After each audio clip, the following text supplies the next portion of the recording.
तो आज हम लोग जेआईबी पेपर 3 में मॉड्यूल बी का चैप्टर 4 यानी कंपनीज अकाउंट 2 पार्ट कर रहे हैं। ठीक है, पहला हम लोग कंपनी अकाउंट 1 हम लोग ऑलरेडी कर चुके हैं।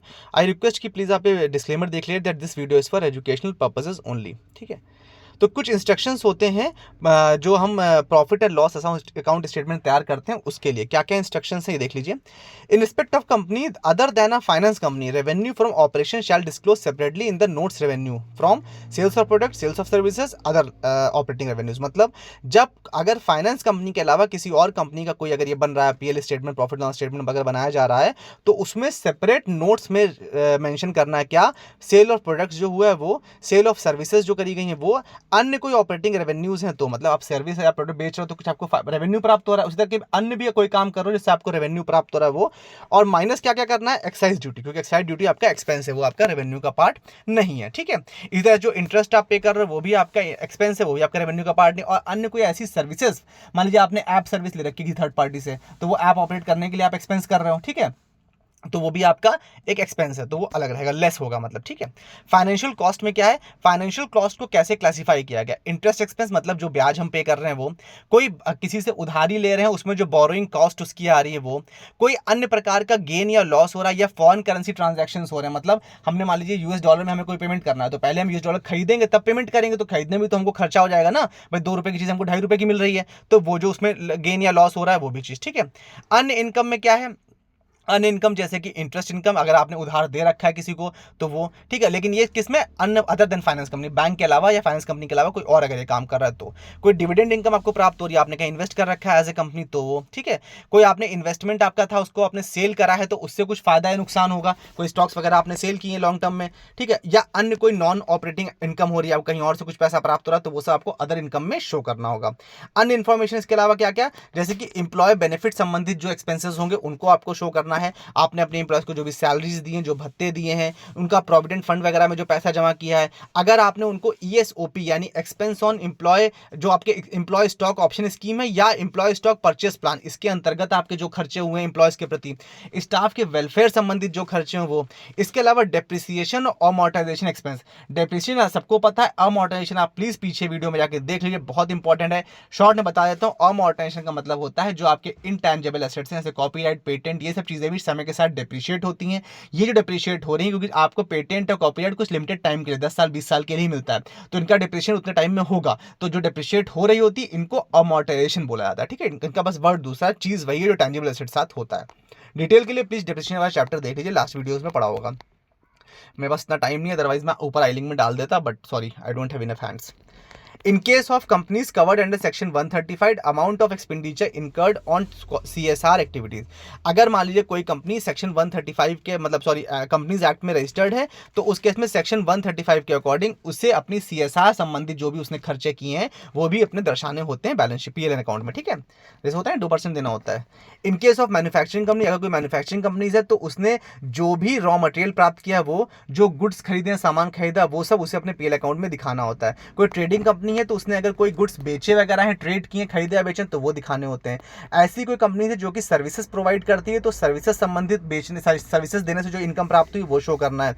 यदि कोई ऐसी कंपनी है जो कि एक से ज्यादा कैटेगरी में आती है, मतलब रॉ मटेरियल का काम भी करती है या ट्रेडिंग का काम भी करती है, सर्विसेज भी देने का काम करती है, तो उसे ये सारी चीजें अलग अलग हेड्स में, ब्रॉड हेड्स में अपनी बैलेंस शीट में दिखानी होंगी। ठीक है, ये कहा गया। Expenditure incurred on each of the following item separately from each item, मतलब ऐसा खर्चा जो स्टोर या स्पेयर पार्ट्स के लिए किया गया हो, पावर या फ्यूल के लिए, कि भाई अगर आपकी कंपनी है, ट्रक चल रहे हैं, उसके सामान इधर चला है तो उसमें फ्यूल का भी तो खर्चा होगा, कहीं आपने गोदाम मार रखा है तो आप रेंट दे रहे हो तो रेंट का खर्चा होगा, ये सब भी उसे अलग अलग एंट्रीज में शो करना है। आप बिल्डिंग्स के जो रिपेयर करवा रहे हो, मशीनरी के जो रिपेयर करवा रहे हो, मशीनरी या बिल्डिंग्स के लिए जो इंश्योरेंस करवा रहे हो, गुड्स के लिए जो स्टॉक के लिए इंश्योरेंस कर रहे हो, वो सब खर्चा आपको दिखाना है। इसके अलावा कोई अन्य खर्चा है तो वो भी दिखाना है। सब्सिडरी कंपनी अगर आपकी कोई है, उससे जो इनकम हो रही है वो आपको दिखाना है, कोई डिविडेंड उससे प्राप्त हो रहा है, कोई आपने प्रोविजन कर रखा है बैड या डाउटफुल एसेट्स के लिए तो वो आपको दिखाना है। अगर सब्सिडरी कंपनी में कोई लॉस हो गया है तो वो भी आपको शो करना है अपने पीएल अकाउंट में, ओवरऑल होल्डिंग कंपनी को। अगर फॉरेन करेंसी संबंधित कोई लॉस हुआ या कोई गेन हुआ है, मतलब आपने फॉरेन करेंसी में कुछ पे किया या कुछ प्राप्त किया है तो उससे आपको लॉस या गेन दोनों हो सकता है। ठीक है, या आपको कोई रॉयल्टी प्राप्त होती है फॉरेन करेंसी के रूप में, मान लीजिए आपकी कंपनी है, पब्लिकेशन हाउस है, वहां आपसे बुक्स बना के बेच रहे हैं आप, तो बुक से आपको कुछ रॉयल्टी प्राप्त हो रही है, फॉरेन करेंसी प्राप्त हो रही है, तो वो सब भी आपको उसमें शो ऑफ करना है। ठीक है, impact of Ind AS on financial statement. Ind AS क्या है? इंडियन अकाउंटिंग स्टैंडर्ड्स, ये हम लोग पीछे डिस्कस कर चुके हैं। तो इंडियन अकाउंटिंग स्टैंडर्ड यानी इंड एएस 1 के द्वारा फाइनेंशियल स्टेटमेंट प्रिपेयर करने के लिए, शो करने के लिए फॉर्मेट्स डिसाइडेड हैं, ठीक है। तो वो सारे फॉर्मेट्स आपको पता है। इंड एएस में ये कहा गया है कि इसमें जो बैलेंस शीट है उसमें क्या क्या आइटम्स रहते हैं, बहुत सारे रहते हैं। कुछ हम आपको बता देते हैं, जैसे कि प्रॉपर्टी, प्लांट, इक्विपमेंट, इन्वेस्टमेंट की कहाँ कहाँ कर रखा है, इंटेंजिबल एसेट्स क्या है, ट्रेड या रिसीवेबल्स क्या है, आपके पेबल्स क्या है, लाइबिलिटीज क्या है, इशू कैपिटल क्या है, रिजर्व्स क्या है, ये सब चीजें इंड एएस के हिसाब से फॉर्मेट में रहेगा आपका। करंट एसेट्स क्या होता है? ऐसे एसेट्स जो कि कम टाइम के लिए होते हैं, आपको पता है। And entity shall classify and current assets, किस किस एसेट्स को आप करंट एसेट बोलेंगे? जब आपको ये पता हो कि ये एसेट बहुत जल्दी आपको पैसा देने वाला है, मतलब जनरली 12 महीने के अंदर, या तो आप उसे बेचने वाले हो या उसे कंज्यूम कर लेने वाले हो, ठीक है। तो मतलब ये आपका एसेट खुद में मतलब नॉर्मली उसी ऑपरेटिंग साइकिल में, मतलब 1 साल के अंदर अंदर वो यूटिलाइज हो जाएगा, उसे बोलेंगे करंट एसेट्स। और लंबे टाइम के लिए उसे बोलते हैं कैपिटल एसेट्स, ठीक है।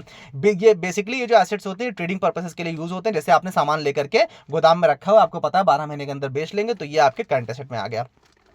करंट लायबिलिटीज क्या होता है? ऐसी लायबिलिटीज जो आपको पता है कि with in normal operating cycle में आपको ये पैसा पे करना है, मतलब कोई उधारी आपको वापस करनी है, या आपको कहीं सामान लिया है उसका पेमेंट अभी करना बाकी है, पेमेंट आपको पता है 12 महीने के अंदर करना है। तो कुल मिला के ऑपरेटिंग साइकिल और उसी पीरियड ऑफ ट्रेडिंग के बीच में वो चीज़ यूटिलाइज हो जाएगी, तो उसको बोलेंगे करंट लायबिलिटीज, ठीक है।